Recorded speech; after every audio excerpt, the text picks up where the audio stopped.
সোহেলী রায় এবং কৃষ্ণা রায়কে মঞ্চে থাকতে অনুরোধ করছি।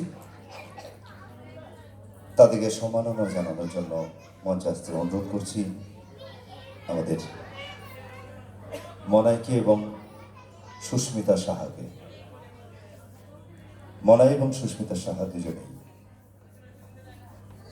সম্মাননা জ্ঞাপন করছেন সোহেলী রায় ও দিশানা রায়কে। সোহেলী রায় ও দিশানা রায়কে সম্মাননা জ্ঞাপন করা হচ্ছে। একটু করতালি হোক। সোহেলী রায় ও দিশানা রায় দুজনেই কলকাতা থেকে এসেছেন, আমাদের আমন্ত্রিত শিল্পী। তাই তাদের সম্মাননা জানাতে পেরে আমরা সত্যিই কৃতজ্ঞ। তাদের হাতে সবিস্কর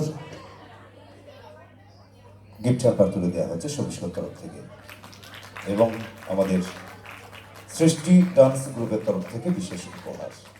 আরেকবার জোরে করতালি হোক, একটু ছেটানো হচ্ছে একসাথে জোরে। ধন্যবাদ। চলুন আমরা ফিরে আসি আবার নৃত্যের তালে। দুটো আচ্ছা ঠিক আছে। দিশানা আমার অনেক পুরনো ছাত্রী, ও এখন কলকাতায় থাকে। তো খুব ভালো লাগলো ওকে অনেকদিন পরে স্টেজে পারফর্ম করতে দেখে আর কি। আর আমার কাছে সব থেকে বড় পাওনা দিদির নাচ, অসাধারণ অসাধারণ। আর দিদি যে নতুন করে শুরু করেছে, এটা তো মানে কি বলবো, উনিশ জানাই আমি দিদিকে। তো দুই একটা কথা গ্রুপ সম্পর্কে, তো আমার সম্পর্কে। আমার মেয়ে যখন 3.5 বছরের, তখন প্রথম সরস্বতী শিশু মন্দিরের হাত ধরে মুনাইকে আমি পাই। প্রথম মুনাইয়ের কাছে আমার মেয়ের হাতে খড়ি। তারপরে ওখান থেকে শিখে ও যতটুকু নিতে পেরেছে, এবং আমি সব সময় চেষ্টা করেছি ব্যাক স্টেজে থেকে যতটুকু সাহায্য করা যায় করতে। এবং নাচটা আমি ছোটোর থেকে চিরকালই ভালোবাসি।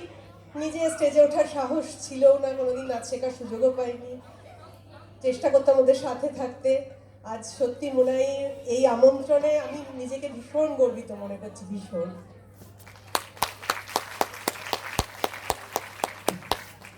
চলুন।